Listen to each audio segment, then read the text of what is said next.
बिस्मिल्लाहिर्रहमानिर्रहीम, अस्सलाम वालेकुम। Welcome to the online session of class 10th। आज की इस वीडियो में हम चैप्टर नंबर 18 के एसएलओ नंबर 18.1.2 को डिस्कस करेंगे। एसएलओ कह रहा है describe the composition of nucleus of an atom in terms of protons and neutrons.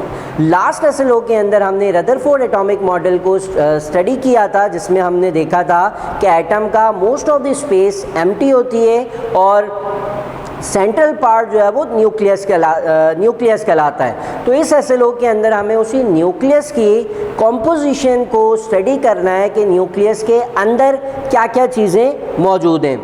अगर हम एटम को दो पार्ट्स के अंदर डिवाइड करके देखें तो हम एटम को दो पार्ट्स के अंदर डिवाइड इस तरह से कर सकते हैं कि एक पार्ट कहलाता है न्यूक्लियर पार्ट और सेकंड पार्ट कहलाता है एक्स्ट्रा न्यूक्लियर पार्ट।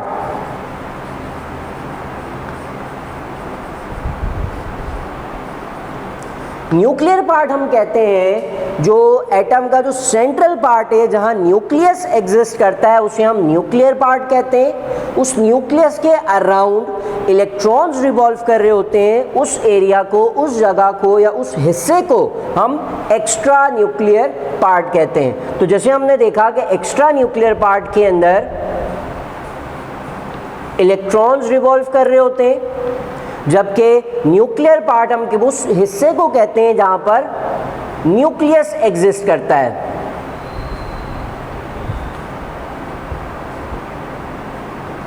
तो इस तरह से हमने एटम को दो पार्ट्स के अंदर डिवाइड कर दिया। One is nuclear part where the nucleus of an atom exist and the other is extra nuclear part where the electrons revolve. अगर हम न्यूक्लियर पार्ट को फर्दर देखें तो जैसे कि रदरफोर्ड ने भी बताया था कि एटम का जो न्यूक्लियस है वो पॉजिटिवली चार्ज होता है, तो हम यहाँ पर वो भी देखेंगे कि एटम का जो न्यूक्लियस है वो पॉजिटिवली चार्ज क्यों होता है। न्यूक्लियर पार्ट को अगर हम डिस्कस करें तो न्यूक्लियर पार्ट के अंदर फर्दर हमारे पास दो तरह के पार्टिकल्स मौजूद होते हैं न्यूक्लियस के अंदर। One is neutrons and other is protons।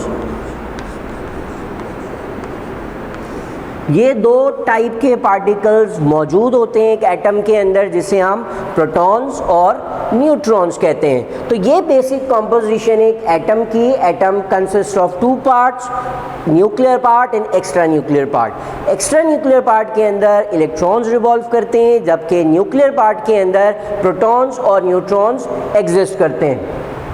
अगर हम लास्ट में इन दो पार्टिकल्स की कुछ और प्रॉपर्टीज़ को देखते चलें साथ साथ, जैसे कि हमने कहा था कि एटम का न्यूक्लियस पॉजिटिवली चार्ज होता है, तो अगर हम इन पार्टिकल्स के चार्ज को देखें तो neutron itself is neutral. Neutron के ऊपर कोई चार्ज नहीं होता। न्यूट्रॉन जो है वो इलेक्ट्रिकली न्यूट्रल होते हैं, जबकि प्रोटॉन्स को अगर हम देखें तो प्रोटॉन्स आर पॉजिटिवली चार्ज्ड।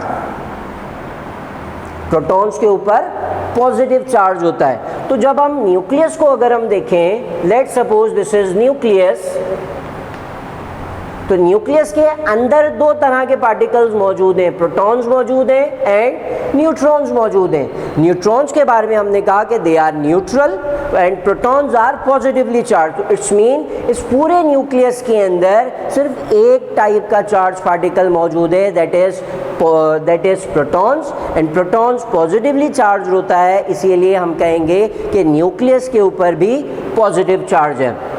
तो ये था हमारा एक एसएलओ नंबर 18.1.2 का छोटा सा डिस्क्रिप्शन, जिसमें हमने एटम के स्ट्रक्चर को डिस्क्राइब किया, जिसमें प्रोटॉन, न्यूट्रॉन्स और इलेक्ट्रॉन्स होते हैं। एक और लास्ट बात अगर हम ऐड करते जाएं कि इन पार्टिकल्स के मासेस की, बिकॉज रदरफोर्ड ने अपने एक्सपेरिमेंट के अंदर कहा था कि एटम का जो ज़्यादातर मास है वो लाए करता है न्यूक्लियस के अंदर, जबकि जो बाहर रिवॉल्व कर रहे होते हैं इलेक्ट्रॉन्स, उनका जो मास है वो ऑलमोस्ट नेग्लिजिबल होता है as compare to protons and neutrons.